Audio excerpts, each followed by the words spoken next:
Okay, so right now I'm working at a movie theater, right? And in this movie theater I work at, we have had a standee for this movie for months. For like the longest time, to the point where I was like, are we ever even gonna show this movie? Now I guess it's finally coming out, so now we get to see what all the fuss is about.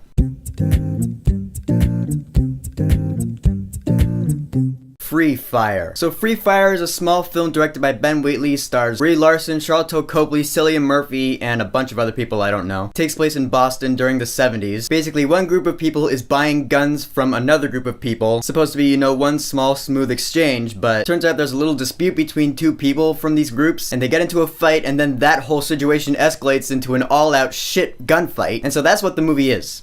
That's actually all the movie is one big gunfight. For an hour and a half, we watch people fight with guns. Couple problems with this. First off, I don't give a shit about any of the characters here. Brie Larson's Justine. I think she's just supposed to be, the nice chick, the journalist, I think. Don't care about her in the movie. Charlton Copley, I know he's a good actor. He's been great in movies before. I've seen it. In this movie, I guess he was fine, or I would say he was fine if I could understand half the things he was saying. Half the time I would hear him say a line, I'd be like, wait, what was that? Maybe it was a thing with me. Maybe my ears decided not to work because there were lines he would say I didn't understand, but then the audience would laugh. I'd be like, I guess that was funny. Sam Riley's character, he's one of the first characters we see in the film. It's funny. Like, when I first saw him, I was like, is that Michael Shannon? I don't know, to me he kind of looks like a Michael Shannon of sorts. Didn't care about him in the movie. Armie Hammer plays the gun dealer. I didn't care about him in the movie. Okay, we've established I don't care about any of the characters in this movie. The dialogue was pretty bad too, to the point where I was laughing at some of the lines, especially towards the end. Like, the shit fight ends and some lines are exchanged. I was like, come on, this is like the worst thing ever. But of course, what people really go to this movie for is the action. The action in this movie was fine in that turn off your brain kind of way. It's a shit fight. People are hiding behind obstacles and shooting out with guns. It's a basic Call of Duty scene. I think, anyways, from what I've seen my brother play. I don't play COD, but my brother plays online and I watch him sometimes. Alright, that scene in Captain America the Winter Soldier where they're on the highway and there's guns and machine guns and everyone's hiding behind stuff. It's like that scene dragged out for an hour and a half. Yeah, it dragged on for a little longer than it needed to. And yeah,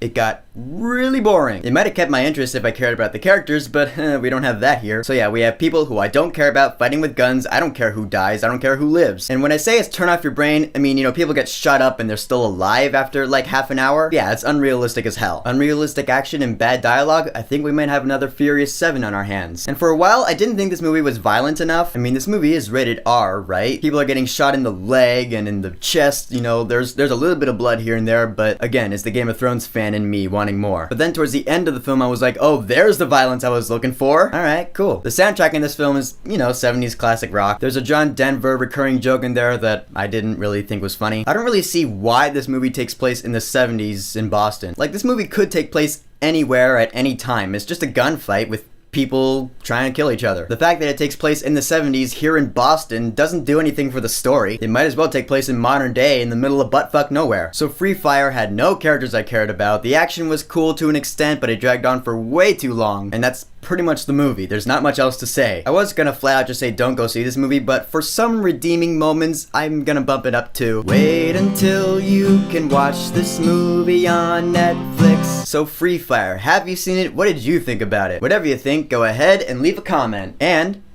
don't forget to subscribe.